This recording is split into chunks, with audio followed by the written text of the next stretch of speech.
8ನೇ ತರಗತಿ ಕನ್ನಡ ಗದ್ಯ ಭಾಗ 1 ಮಗ್ಗದ ಸಾಹೇಬ. ಪ್ರಶ್ನೆ 7 ಕೆಳಗಿನ ಪ್ರಶ್ನೆಗಳಿಗೆ 8 ವಾಕ್ಯಗಳಲ್ಲಿ ಉತ್ತರ ಬರೆಯಿರಿ.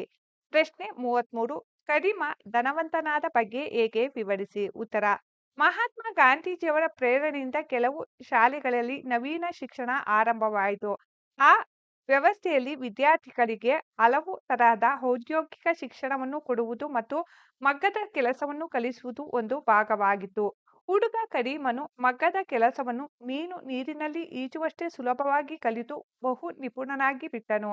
ಕರೀಮನು ಶಾಲೆಯ ಮಗ್ಗದಲ್ಲಿ ಒಂದು ಪರಿವರ್ತನೆಯನ್ನು ತನ್ನದೇ ಬುದ್ಧಿವಂತಿಕೆ ಮತ್ತು ಕೌಶಲ್ಯದಿಂದ ಮಾಡಿದನು. ಅದರ ಫಲಸ್ವರೂಪವಾಗಿ ಸರ್ಕಾರದಿಂದ ಅವನಿಗೆ ಒಂದು ಬೆಳ್ಳಿಯ ಪದಕವು ಮತ್ತು 100 ರೂಪಾಯಿಯ ಬಹುಮಾನವು ಬಂದವು. ಸಣ್ಣ ಪ್ರಾಯದಲ್ಲೇ ಮಗ್ಗದ ಸಹಕಾರಿ ಸಂಘವನ್ನು ಸ್ಥಾಪಿಸಿ ಅವನೇ ಅದರ ಅಧ್ಯಕ್ಷನಾದನು. ಇದರಿಂದ ಅವನು ಸಾಕಷ್ಟು ಯಶಸ್ವಿಯಾದನು ಮತ್ತು ಧನವಂತನೂ ಆದನು. ಅಷ್ಟೇ ಅಲ್ಲದೆ ಮಗ್ಗದ ಯಂತ್ರದ ಪ್ರಯೋಗದಲ್ಲಿ ಹೊಸ ಹೊಸ ಸುಧಾರಣೆಗಳನ್ನು ಮತ್ತು ಪರಿವರ್ತನೆಗಳನ್ನು ತಂದು ಹೆಸರು ಮಾಡಿದನು. ಕರೀಮನ ಸಾಧನೆಯನ್ನು ಗುರುತಿಸಿ ರಾಷ್ಟ್ರಪತಿಯವರು ಪದ್ಮಭೂಷಣ ಬಿರುದನ್ನು ನೀಡಿದರು. ಹೀಗೆ ಕರೀಮನು ತನ್ನ ಶ್ರಮದಿಂದ ಮಗ್ಗದ ಹುಸೇನ್ ಸಾಹೇಬರ ಹೆಸರಿಗೆ ಕೀರ್ತಿಯನ್ನು ತಂದು ಧನವಂತನಾದನು. ಪ್ರಶ್ನೆ 34 ರಹೀಮನಿಗೆ ಮಗ್ಗದ ಬಗ್ಗೆ ದ್ವೇಷ ಉಂಟಾಗಲು ಕಾರಣವೇನು. ಉತ್ತರ ಅಬ್ದುಲ್ ರಹೀಮನಿಗೆ ಮಗ್ಗದ ಸಾಹೇಬ ಎಂದು ಕರೆದರೆ ಬಹು ಸಿಟ್ಟು ಬರುತ್ತಿತ್ತು. ಅವನು ಕೋಪದಿಂದ ಅನಿಷ್ಟ ಮಗ್ಗದ ಹೆಸರೆತ್ತಬೇಡಿ, ಮಗ್ಗವಲ್ಲ ಕೊರಳಿಗೆ ಹಗ್ಗ ಎಂದು ರೋಷದಿಂದ ಹೇಳುತ್ತಿದ್ದನು.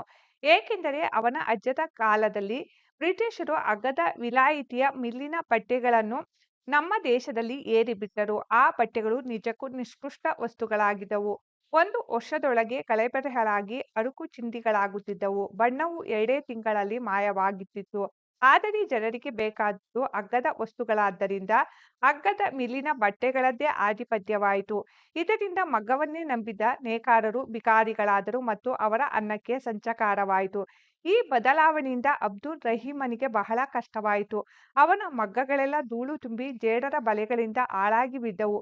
ಮನೆಯಲ್ಲಿ ಊಟಕ್ಕೆ ಇದೆಯೋ ಇಲ್ಲವೋ ಎಂಬಂಥ ಪರಿಸ್ಥಿತಿ ನಿರ್ಮಾಣವಾಯಿತು. ತನ್ನ ಕುಟುಂಬದ ಈ ದುಸ್ಥಿತಿಗೆ ಮಗ್ಗವೇ ಕಾರಣವೆಂದು ಭಾವಿಸಿದ್ದ ಅವನಿಗೆ ಮಗ್ಗದ ಬಗ್ಗೆ ದ್ವೇಷ ಉಂಟಾಯಿತು.